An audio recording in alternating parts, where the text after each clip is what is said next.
When the banks fail to calm their panicking depositors, they panic as well. And in a desperate attempt to raise cash, begin to liquidate their holdings. If you look at all these panics, they all have one thing in common. There tends to be a crucial element of human psychology that comes into play when things go wrong. Everyone tries to head for the door. Everyone tries to sort of fold their cards. At the end of the day, Wall Street really is more about human psychology and how humans react to things. Soon, investors across the country begin to sell, the crash now threatening even the largest companies in America, including J.P. Morgan's U.S. Steel. Now, Stock Exchange President Ransom Thomas wants to close the exchange early, to put a stop to the sell-off and try and stave off disaster.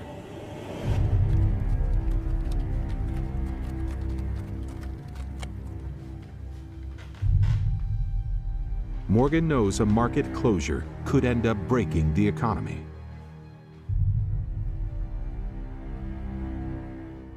Baker. Summon Ransom Thomas. Typically, whenever an exchange needs to close, it's a really bad sign. And usually whenever it reopens, it's a really bad day, which is why stock markets do everything possible to avoid closing.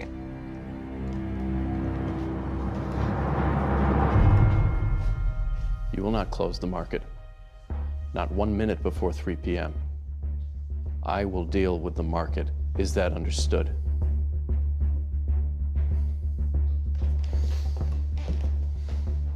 Morgan said that is simply raising the white flag. And all that's going to happen is you'll buy a couple of hours and next day, the sky will fall. With the market now teetering on the brink of collapse, J.P. Morgan has a radical idea. One that's never been tried in the history of Wall Street. That could save the economy and cement his standing as the undisputed king of finance.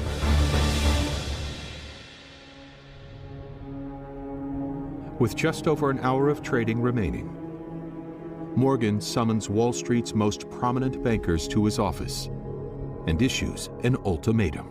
Raise $25 million to pump into the market before closing. He had the power to pull bankers into a room and say, we're not leaving this room until we right the ship. These people knew that Morgan was a bad enemy to make, because if you didn't play ball with Morgan on this day, Morgan wouldn't play ball with you in the future. Morgan did not forget favors, nor did he forget slights. And so one by one, the bankers fell into line. The capital Morgan raises in less than 15 minutes is the modern-day equivalent of over $700 million. Now that's the job of a central banker. So J.P. Morgan played the role of a central banker before there was a central bank. He had this consummate confidence in his ability, and it reflected also with his power to bring people in and to make them accept his approach to solving the economic problems.